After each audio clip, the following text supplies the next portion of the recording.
El Hospital del Niño ha recomendado también que al momento de usar el alcohol en gel hay que tener mucho cuidado. Y a propósito que ahora estamos hablando de salud, tenemos con nosotros al doctor Óscar Ugarte para poder conversar en torno a diversos temas también que ha dado a conocer el gobierno en la última conferencia de prensa el día de ayer.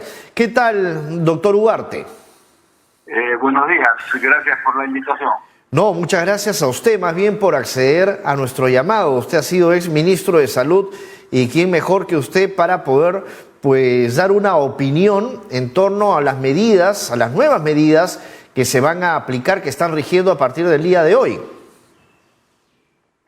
Bueno, sí, hemos sido notificados por el presidente y hoy día ha salido el decreto supremo que corrobora lo dicho por el presidente. Ahora, en cuanto a este tema, ¿realmente era necesario implantar nuevamente el toque de queda los días solamente domingos a nivel general? A ver, yo entiendo que lo que se está haciendo es una combinación de medidas y por lo tanto las medidas anunciadas por el presidente ayer hay que integrarlas con lo dicho por el Premier en su presentación en el Congreso, porque no son solo esas medidas las que están siendo adoptadas. El presidente ha recalcado el día de ayer en la cuarentena focalizada en provincias y esta restricción los días domingos y la restricción permanente, digamos, a reuniones familiares. Pero eso está en el contexto de otras medidas que se vienen adoptando, como por ejemplo, respecto a lo que se ha señalado como escenario central donde se producirían los contagios. Uno, el caso de los mercados, y dos, el caso de los transportes. En el caso de los mercados, una estrategia que está implementándose, y no es de ayer, sino que ya viene de semanas anteriores, pero ha sido anunciado que se va a intensificar, es que los mercados van a descentralizarse, ¿no? Con mercados temporales, de tal manera que la gente no se aglomere en los mercados más tradicionales donde acostumbra ir, sino que pueda acudir a otros mercados donde hay menos concentración de gente e igual conseguir las cosas necesarias para la casa.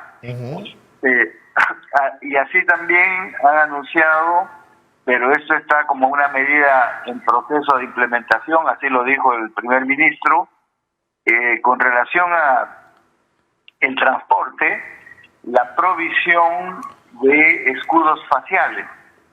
Se ha anunciado una inversión de 45 millones para ese fin, para que no sea un gasto que sale del bolsillo de la gente, y por lo tanto es en ese contexto que se ubica el tema de la cuarentena en provincias.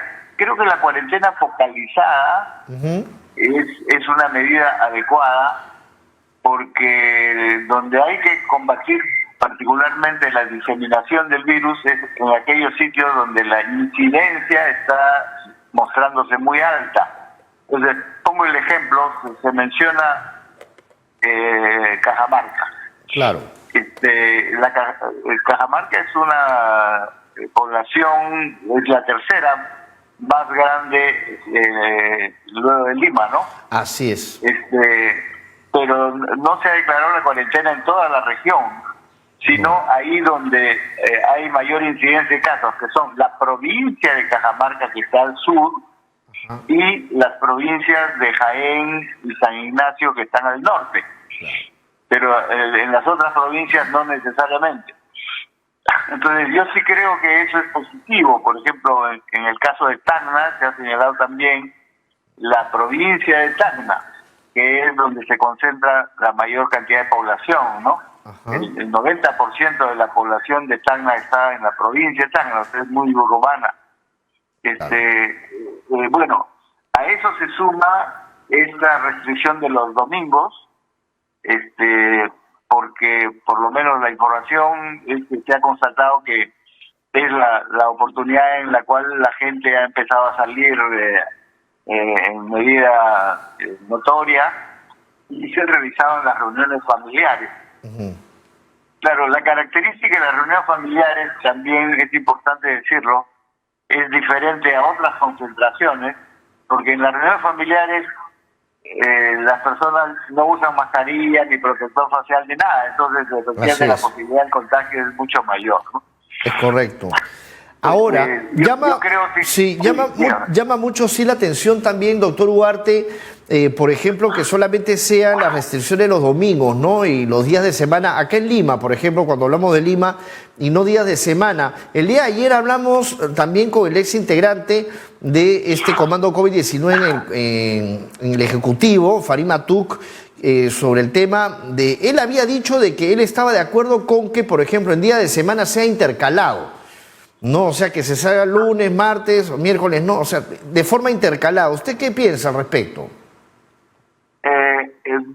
A ver, yo creo que eso es mucho más difícil porque eso tiene que estar vinculado con las actividades laborales. Claro.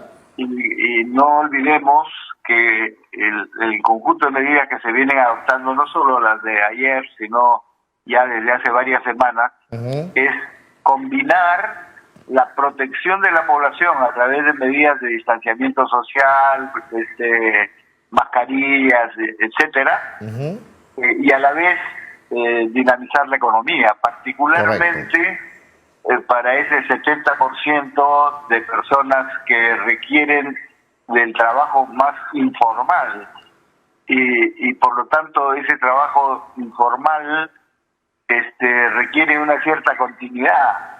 El que se dedica a un pequeño comercio, vender lunes, miércoles y viernes y no vender martes, jueves y sábado, digamos, no va en la lógica de esa dinámica comercial o la dinámica productiva, ¿no? Entonces, creo que ahí aparecen ya las dificultades objetivas para medidas de ese tipo. Hay otras medidas, creo que sí se pueden adoptar, como por ejemplo, escalonar los horarios de ingreso a los centros laborales, sean públicos o privados. Claro. Lo que permitiría que la concentración del transporte no sea toda entre, digamos, 7 y 9 de la mañana, sino de manera diferente y pueda evitarse ese otro riesgo en el transporte masivo, ¿no? Ahora, y eso ya dependería de una estrategia de las empresas, en este caso privadas, y también de las instituciones públicas, ¿no? Porque si bien es cierto, todos tenemos que cooperar, ¿no? Y esto depende mucho de las personas, de los ciudadanos también, que cooperen con las reglas que se están dando en medio de la pandemia, y también de las empresas. Esto ya depende de las estrategias que también cada empresa tome con sus empleados, ¿no? Así es. Yo creo que ahí hay una combinación entre las medidas que adopta el gobierno y el comportamiento de la sociedad, sea individual, familiarmente y también corporativamente en los centros laborales. Así es, porque mucho se ha criticado, y esto también hay que hacer un mea culpa, ¿no? Se ha criticado mucho en los últimos meses respecto a que está mal esa estrategia, a que se ha podido mejorar, a que se puede hacer de otra manera, pero también hay que ponerse los zapatos hoy por hoy y ahora sí hay que sumar, porque definitivamente con este voto de confianza al nuevo gabinete, me parece a mi juicio que el diálogo es lo que debe predominar también para avanzar económicamente. El día de hoy se va a interpelar también, por ejemplo, al ministro de Educación. ¿Qué espera usted de esta interpelación y sobre el tema de las tablets, básicamente? A ver, yo creo que efectivamente el Congreso está haciendo ejercicio de una prerrogativa que tiene, que es en su función fiscalizadora, en fin, investigar. Y en la reunión de hoy, bajo la modalidad de interpelación, que creo que son 30 y tantas preguntas, 33. Con ese marco, sí. 33 con ese marco legal. Sin embargo, como ya se ha comentado, la mayoría de los cuestionamientos están yendo por el lado de la función que el señor Benavides estuvo cuando era jefe de la SUNEDU, que no tiene que ver con su función ministerial. Por lo tanto, ahí hay un desfase sin duda. Y ya sobre eso se ha hablado también de qué intereses están detrás, ¿no es cierto? Pero